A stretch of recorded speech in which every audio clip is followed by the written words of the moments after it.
What would you do if your own sister stole your fiancé 2 weeks before your wedding? Maya found out, and what she did next changed everything. This isn't just a story about betrayal. It's about the kind of revenge that requires patience, precision, and the willingness to let someone destroy themselves. Maya, 28 years old with shoulder-length dark brown hair and warm hazel eyes, had always been the responsible older sister. She worked as a hospital administrator, saved her money carefully, and when she met David at a medical conference 3 years ago, she thought she'd found her forever. Her younger sister Emma, 24 with long blonde hair and bright blue eyes, was the family favorite, the spontaneous one, the one who could do no wrong in their parents' eyes. When Maya got engaged, she didn't hesitate to ask Emma to be her maid of honor. They'd always been close, or so Maya thought. Emma squealed with excitement, hugged her tight, and promised to make the wedding planning process unforgettable. Looking back, Maya would realize that promise was kept in the worst possible way.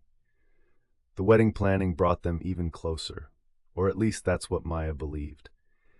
They spent weekends together looking at venues, tasting cakes, choosing flowers. Emma was always there, always helpful, always asking questions about David, about their relationship, about their future plans. Maya thought her sister was just being thorough, being a good maid of honor. Then, 2 weeks before the wedding, Maya came home early from work with a migraine.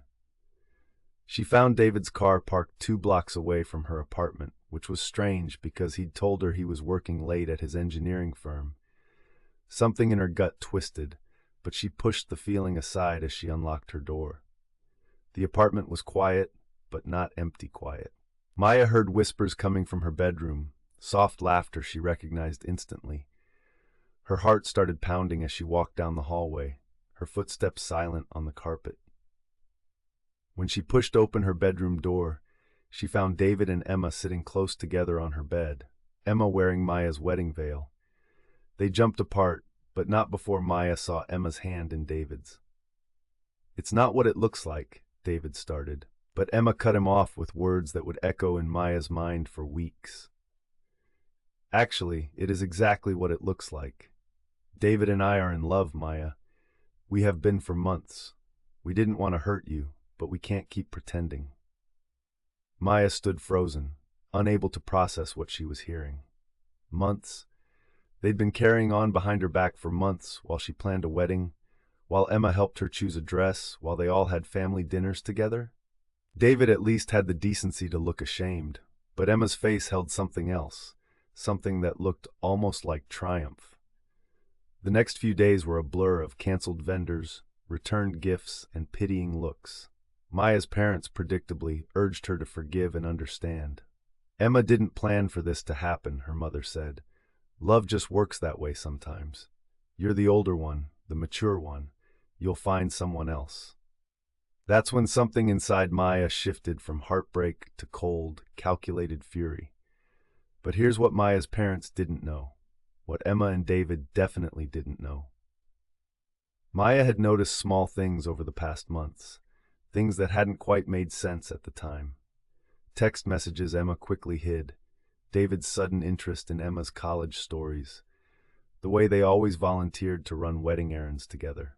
Maya had been collecting pieces of a puzzle she hadn't wanted to complete. And here's the retention question that would change everything. What if Maya told you she'd known for certain about the affair for 3 weeks before she walked in on them?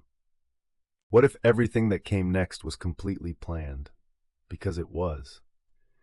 Maya had found deleted emails in their shared laptop, had seen the car insurance bill showing David's vehicle near Emma's apartment on nights he claimed to be working late. Maya hadn't confronted them because she'd realized something important. Emma wanted the drama, wanted to be the girl who stole her sister's fiancé, wanted the attention and the forbidden romance.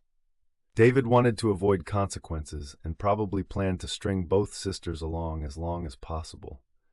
So Maya decided to give them exactly what they wanted, with a twist they'd never see coming. Maya played the heartbroken victim perfectly.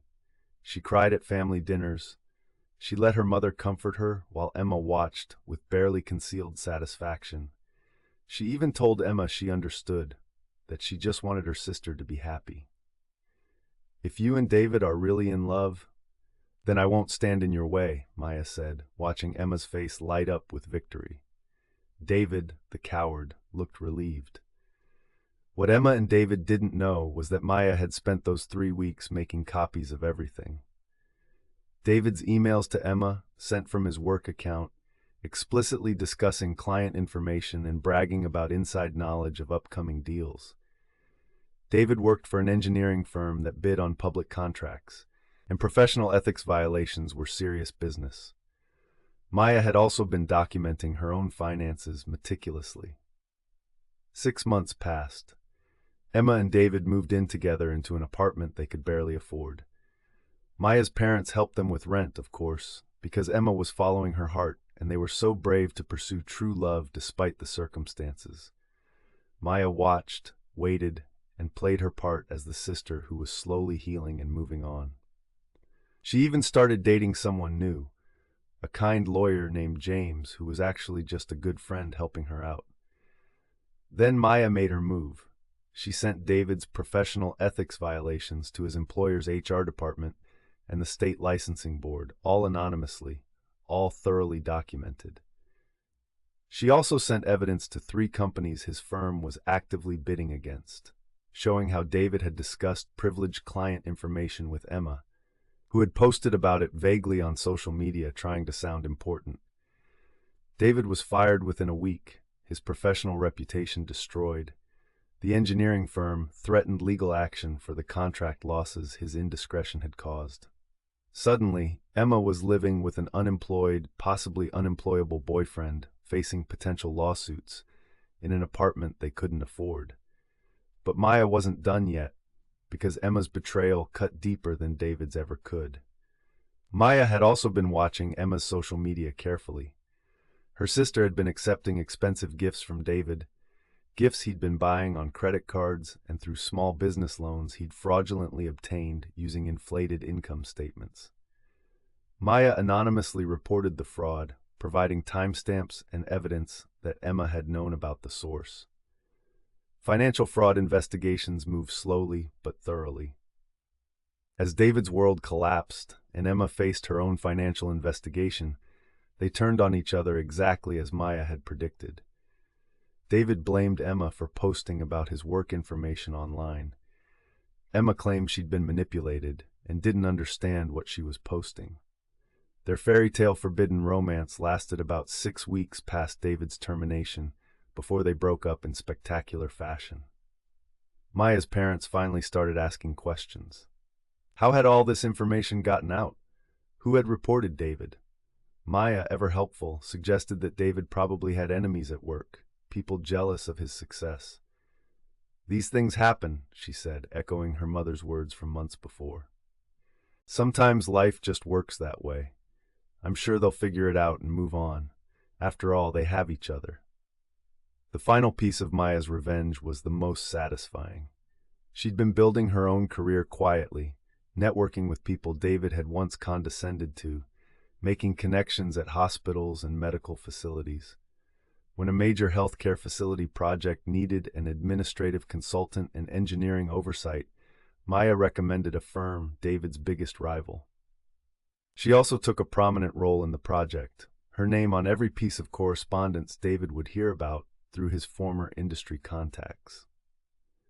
Emma eventually had to move back in with their parents, her social media accounts quiet, her circle of friends considerably smaller once they'd learned the full story of her betrayal.